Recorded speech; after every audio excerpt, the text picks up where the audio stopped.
வணக்கம். பரபரப்பு மீடியா செய்திகளுக்காக நான் நிரோஷன். ஈரானிய ஆதரவு ஹவுதி இயக்கத்தால் கட்டுப்படுத்தப்படும் முக்கியமான ஏமன் துறைமுகத்தின் மீது நடத்தப்பட்ட இஸ்ரேலிய விமான குண்டுவீச்சு தாக்குதல்கள் ஹவுதி இயக்கத்தை பாதித்ததை விட அதிகளவில் ஏமனில் மனித துன்பங்களை ஆழமாக்கக்கூடும் என்று பிராந்திய வல்லுநர்கள் தெரிவித்தனர். ஏமனின் செங்கடல் துறைமுக நகரமான ஹொடைடாவை தாக்கிய இஸ்ரேலிய வான்வழி தாக்குதல்கள் இஸ்ரேலின் டெல் அவீவ் நகரத்தின் மீது ஹவுதிகள் நடத்திய ஆளற்ற விமான தாக்குதலுக்கு பதிலடி கொடுப்பதற்காக நடத்தப்பட்ட ஒரு எதிர் தாக்குதல் என்று இஸ்ரேலிய அதிகாரிகள் தெரிவித்தனர். 20 மில்லியனுக்கும் அதிகமான மக்கள் வசிக்கும் வறிய பகுதியான வடக்கு ஏமனில் மக்கள் தமது அன்றாட வாழ்க்கையை நடத்துவதற்கு வெளிநாடுகளில் இருந்து அனுப்பப்படும் மனிதாபிமான உதவிகளை நம்பியுள்ளனர். ஏமனில் வசிக்கும் பொதுமக்களுக்கு மனிதாபிமான உதவிப் பொருட்களை வழங்கும் நாடுகளின் பட்டியலில் முதல் 5 நாடுகளில் America, Saudi Arabia, Germany, Canada, ஐரோப்பிய ஒன்றியம். ஹவுதிகளின் கட்டுப்பாட்டில் உள்ள வடக்கு ஏமனுக்குள் அனுப்பப்படும் மனிதாபிமான உதவிப் பொருட்களுக்கான உணவு, எரிபொருள் மற்றும் உதவிகள் நுழையும் முக்கிய வழித்தடகமாக ஹொடைடா துறைமுகம் உள்ளது. ஒரு விதத்தில் சொல்லப்போனால் ஹவுதிகளே ஆயுதங்களுக்கு ஈரானையும் உணவுப் பொருட்களுக்கு பெரும்பாலான மேற்கு நாடுகளையும் நம்பியுள்ளனர். இஸ்ரேலின் ராணுவ செய்தி தொடர்பாளர் டானியல் ஹகாரி இஸ்ரேல் மீது ஹவுதிகளின் தாக்குதல்களை தடுக்க இஸ்ரேல் குண்டுவீச்சை நடத்தியதாகவும் எரிசக்தி உள்கட்டமைப்பு உட்பட இரட்டை பயன்பாட்டு இலக்குகளை தாக்கியதாகவும் கூறினார். ஏமன் தொடர்பான ஆய்வாளர்கள் மற்றும் அந்த நாட்டை ஆய்வு செய்யும் முன்னாள் அமெரிக்க அதிகாரிகள் இஸ்ரேலிய தாக்குதல்கள் ஹவுதிகளுக்கு பாதிப்பை ஏற்படுத்தும் அதே நேரத்தில் ஒரு தசாப்த கால போருக்கு பின்னர் உலகின் மிக மோசமான மனிதாபிமான நெருக்கடி உள்ள நாடுகளில் ஒன்றான ஏமனில் இந்த தாக்குதல்கள் துன்பத்தை அதிகரிக்க கூடும் என்று கூறினார்கள். செங்கடல் அல்லது இஸ்ரேல் மீது தாக்குதல் நடத்தும் ஹவுதிகளை காயப்படுத்துவதை விட சராசரி ஏமன் பொதுமகனை அதிகம் காயப்படுத்துகிறது என்றும் ஏமனுக்கான ஓய்வு பெற்ற அமெரிக்க இராணுவ இணைப்பாளரான ஆடம் கிளெமென்ஸ் கூறினார். ஈரானிய ஆதரவு போராளிகளான ஹவுதிகள் 2014இல் ஏமனின் தலைநகரை கைப்பற்றினர். பின்னர் நாட்டின் பெரும்பகுதியை கைப்பற்றினர். சவுதி தலைமையிலான கூட்டணி அமெரிக்க உதவியுடன் சர்வதேச அளவில் அங்கீகரிக்கப்பட்ட ஏமன் அரசாங்கத்தை மீட்டெடுக்கும் முயற்சியில் ஹவுதிகளுக்கு எதிரான போரை தொடங்கியது. அதன் விளைவாக ஏற்பட்ட கடுமையான போரில் ஹவுதிகள் இரும்பு கரம் கொண்டு ஆட்சி செய்யும் வறுமையான அரைகுறை அரசை உருவாக்கினர். சவுதி தலைமையிலான கூட்டணி ஹவுதிகளிடமிருந்து மூலோபாய துறைமுக நகரத்தின் கட்டுப்பாட்டை கைப்பற்ற முயற்சித்ததால் அந்த போரின் போது ஹொடைடா கடுமையான போர்த்தளமாக இருந்தது. ஆனால் ஏமன் பஞ்சத்தில் இறங்கியதால் சர்வதேச அழுத்தத்தின் கீழ் சவுதி அரேபியா பின்வாங்க வேண்டிய கட்டாயம் ஏற்பட்டது. 2017ஆம் ஆண்டு ஹவுதிகளால் சிறையில் அடைக்கப்பட்டு பின் விடுவிக்கப்பட்ட ஏமன் அரசியல் ஆய்வாளரான ஹிஷாம் அல் ஒமேசி இஸ்ரேலிய தாக்குதல்கள் ஹவுதிகளின் கட்டுப்பாட்டில் உள்ள பகுதிகளில் பஞ்சத்தை அதிகரித்துவிடும் என்றார். அவர் மேலும் தெரிவித்த போது நீண்ட காலமாக இஸ்ரேலுக்கும் அமெரிக்காவுக்கும் எதிரான எதிர்ப்பை சுற்றி அதன் கதையை வடிவமைத்துள்ள ஈரான் இஸ்ரேலை ஒரு நேரடி மோதலுக்கு இழுக்க விரும்புவதில்லை. மாறாக ஹவுதிகளை பயன்படுத்தி இஸ்ரேலை தாக்கும் வியூகத்தை வகுத்துள்ளனர். அதில் ஏமன் பொதுமக்கள் வறுமையில் வாழ்கிறார்கள் என்றார். கடந்த ஆண்டு காசாவில் போர் தொடங்கியதிலிருந்து ஹவுதி துருப்புக்கள் இஸ்ரேலை நோக்கி நூற்றுக்கணக்கான ஏவுகணைகள் மற்றும் ஆளற்ற விமானங்களை ஏவியுள்ளனர். அவற்றில் பெரும்பாலானவை இடைமறைத்து சுட்டு வீழ்த்தப்பட்டன. செங்கடல் வழியாக செல்லும் வர்த்தக கப்பல்களையும் ஹவுதிகள் தாக்கியுள்ளனர். காசா மீதான குண்டுவீச்சை நிறுத்தவும் பாலஸ்தீனியர்களுக்கு இலவச உதவிகளை வழங்கவும் இஸ்ரேலை கட்டாயப்படுத்தும் முயற்சியாக தங்கள் தாக்குதலை நடத்துவதாக ஹவுதி இயக்கத்தின் தலைவர்கள் கூறுகின்றனர். இஸ்ரேலிய தாக்குதல் ஹவுதி தலைவர்களுக்கு அரேபியர்கள் மற்றும் முஸ்லிம்களின் பாதுகாவலர்கள் என்று அவர்களின் கூற்றை சட்டபூர்வமாக்குவதற்கு வாய்ப்பளிக்கும் என்கின்றது ஈரான். ஹவுதியின் செய்தி தொடர்பாளர் மொஹாமட் அப்துல் சலாம் சமூக ஊடக தளத்தில் எரிசக்தி உள்கட்டமைப்பு மீதான குண்டுவீச்சு மக்களின் துன்பங்களை தீவிரப்படுத்த இஸ்ரேலின் விருப்பத்துக்கு ஆதாரம் என்று எழுதினார்.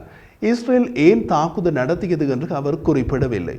இஸ்ரேலுக்குள் ஹவுதி நடத்திய தாக்குதல் காரணமாகவே 10 ஆண்டுகள் உள்நாட்டில் போர் நடக்கும் ஏமனில் முதல் தடவையாக இஸ்ரேல் தாக்குதல் நடத்தியது என்பதையும் அவர் கூறவில்லை.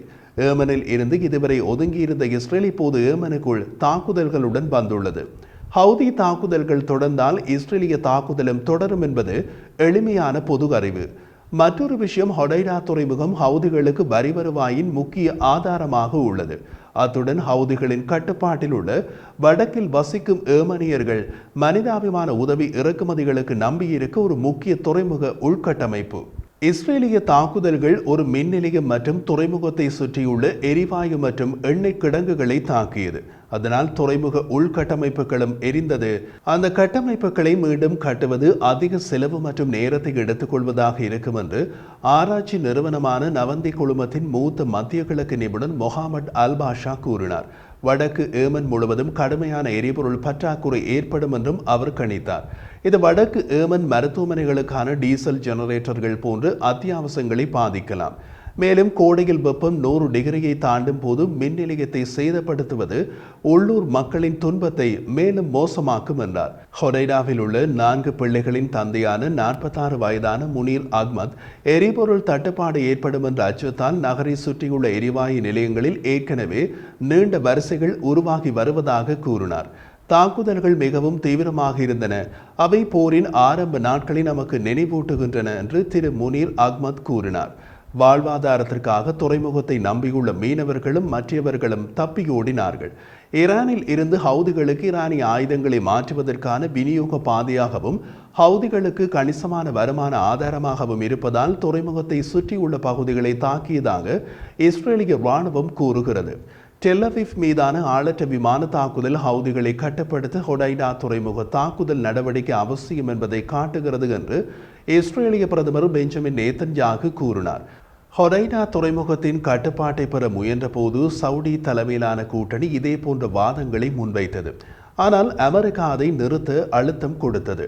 வடக்கு ஏமனில் மனிதாபிமான அவலநிலை காரணமாக 2018 ஐக்கிய நாடுகள் சபையின் பேச்சுவார்த்தை ஒப்பந்தம் ஹொரைடா துறைமுகத்தை சுற்றியுள்ள பகுதிகளில் சவுடி அரேபியாவின் போரை நிறுத்தியது. தி நியூயார்க் டைம்ஸ் பார்வையிட்ட ஒரு ஆவணம் இஸ்ரேலிய இராணுவ அதிகாரிகளால் உருவாக்கப்பட்டது. அதன் ஒரு உள்குறிப்பின்படி இஸ்ரேலிய பாதுகாப்பு அதிகாரிகள் ஹொரைடா துறைமுகம் ஒரு சட்டப்பூர்வமான இராணுவ இலக்கு என்றும் அந்த துறைமுகத்திற்கு வரும் பெரும்பாலான மனிதாபிமான உதவிகள் ஹவுதிகளால் கட்டுப்படுத்தப்பட்டன என்றும் குறிப்பிடுகிறது. ஹவுதிகள் அரசியல் செய்வதற்காக வெளிநாடுகள் இலவசமாக கொடுக்கும் மனிதாபிமான உதவிகளை பயன்படுத்தினர். அதனால் எதிரிகளை தண்டிக்க துறைமுகம் சரியான இலக்கு. சர்வதேச சமூகம் ஹொரைடாவிலிருந்து தெற்கு ஏமனில் உள்ள ஏடன் துறைமுகத்திற்கு உதவிகளை மாற்ற வேண்டும் என்று இஸ்ரேலிய அதிகாரிகள் வாதிட்டனர். தெற்கு ஏமனில் உள்ள ஏடன் துறைமுகம் ஹவுதிகளின் கட்டுப்பாட்டில் இல்லை. அது சர்வதேச ரீதியாக அங்கீகரிக்கப்பட்ட ஏமன் அரசின் கட்டுப்பாட்டிலே உள்ளது. மனிதாபிமான உதவி அமைப்புகள் கடந்த காலங்களில் மனிதாபிமான உதவிகளை ஹவுதிகள் திருடுவதாக குற்றம் சாட்டின. ஆனால் இருந்தபோதிலும் மக்களுக்கு ஏற்பட்ட கடுமையான பஞ்சத்தை காரணம் காட்டி உதவிகளை அனுப்புவதை தொடர்ந்தன. மனிதாபிமான உதவிகள் திருடுவதை ஹவுதிகள் மறுத்துள்ளனர். ஏடன் துறைமுகம் வழியாக வடக்கு ஏமனுக்கு உதவிகளை விநியோகிக்கும் எந்த ஒரு திட்டமும் குறிப்பிடத்தக்க தடைகளை எதிர்கொள்ளும். ஹொடைடா துறைமுகம்தான் அதிக அளவிலான பொருட்களை பெறுவதற்கு வசதியாக உள்ளது. ஆனால் மக்கள் தொகை மையங்களுக்கு அருகில் உள்ளது. ஏடன் துறைமுகம் உள்ள நகரம் ஏமனின் சர்வதேச அங்கீகாரம் பெற்ற அரசாங்கத்தால் பெயரளவில் கட்டுப்படுத்தப்பட்டாலும் அங்கு வேறு ஒருவித ஆட்சி முறை உள்ளது. ஏடன் நகரம் ஐக்கிய அரபு அமீரகத்தின் ஆதரவோடு ஆயுதமேந்திய பிரிவினைவாத குழுவால் திறம்பட ஆளப்படுகிறது. அரசாங்கமும் பிரிவினைவாத குழுவும் ஹவுதிகளுடன் தங்களை போரிடுவதாக கருதுகின்றன. அதனால் ஏடன் துறைமுகத்திற்கு போகும் உதவிகள் எல்லையை தாண்டி செல்வதில்லை. இப்படியான சூழ்நிலையில் தான் இஸ்ரேலிய தாக்குதல் நடத்தப்பட்டது. ஹவுதிகளின் பாலிஸ்டிக் ஆயுதங்கள் அல்லது ஆளற்ற விமான திறன்களில் இஸ்ரேலிய தாக்குதல்கள் குறிப்பிடத்தக்க தாக்கத்தை ஏற்படுத்தாது என்று லண்டன் ஆய்வுக்குழுவான சாத்தம் ஹவுஸில் உள்ள ஏமன் ஆராய்ச்சியாளர் ஃபரீசா அல் முஸ்லிமி கூறினார். அவர் மேலும் கூறிய போது இஸ்ரேலிய போர் விமான தாக்குதல்களை தடுக்கும் எந்த ஒரு ஆயுதமும் ஹவுதிகளிடம் கிடையாது.